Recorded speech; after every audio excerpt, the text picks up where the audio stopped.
get a little salmon on here.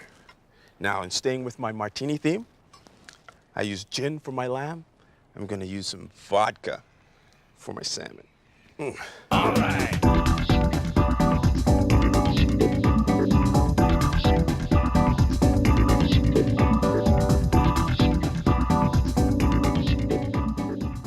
Let's just get them into our bag here.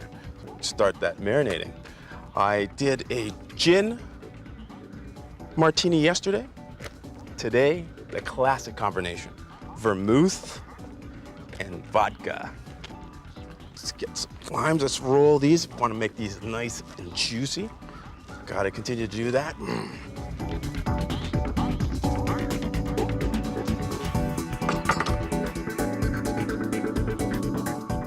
Get it all coated here, because that lemon juice will start to cook these a bit, but not too much, because we're not going to leave it in here for any length of time. Fresh sprigs of thyme. Get that in there. That's why we're using the plastic bag. All of the flavor will get in contact with the herb. Horseradish, all that heat that this is going to bring. Can't cook without garlic. A couple cloves, maybe 15, 16. So a few juniper berries here. You just want to crush them a little bit so they start releasing some of the oils. Straight on. Now, here comes the real good stuff here. Vermouth and vodka. Pour them in at the same time. 1/4 cup of each. That's about it. Maybe just a little more. Now remember, guys, fish shouldn't marinate for any more than 30 minutes. Shaken, not stirred. My salmon's marinating at this point, so I want to make a quick little sauce for it. Nothing simpler than a little white wine, about 1/4 cup. There we go. And some tarragon. That wasn't hard at all. Shake that around and just let that reduce down to about 2 tablespoons worth of liquid. And then we're going to flavor our mayonnaise with it. It's all reduced to where I want it to now. We don't want any of these bits in. So let's just do a little strain. All the flavors are intensified. Look at that. I got about 2 tablespoons of liquid, but that's all I need to flavor my mayo. So I've let my tarragon reduction come to room temperature here. And I'm just quickly chopping some tarragon to fold in nice and easy here. I'm making a little sauce. Tarragon reduction, room temperature, very, very important. You don't want to add hot liquid to mayonnaise. So let's just get a couple nice dollops of mayo in here.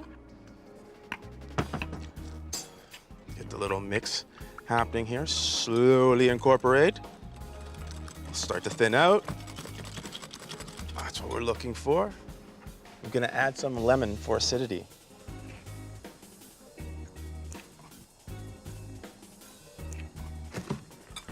And last but not least, fresh tarragon.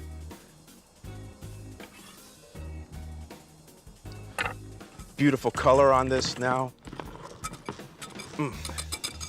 Get a little taste here. That's really good. So my guests are about 1.5 hours away. My salmon's been marinating for 30 minutes. I want to bring this up to room temperature. Very important. You don't want to put cold salmon on. Now, cedar shingles.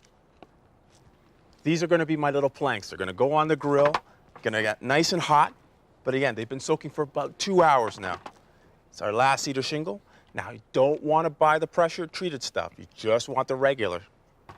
So once they start getting heated up, salmon on, and we're ready to rock. Off to the grill. Now, I've had those in water, and these are ready for the grill. We're going to throw the salmon right on top. We've got high heat. Got to work pretty quickly here.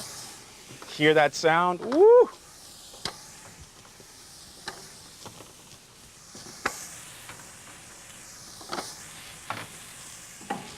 Get those on, close the lid.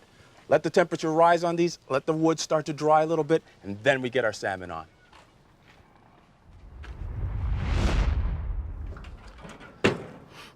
Smell that cedar. This is like a salmon love sauna.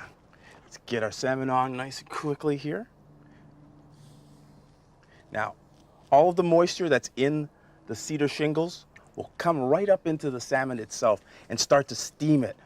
A little bit of charring is going to happen because it's really hot around the outsides, but that's okay. Now, let this go for about 20 minutes, 350 degrees Fahrenheit, 175 degrees Celsius. Just let the grill do the work.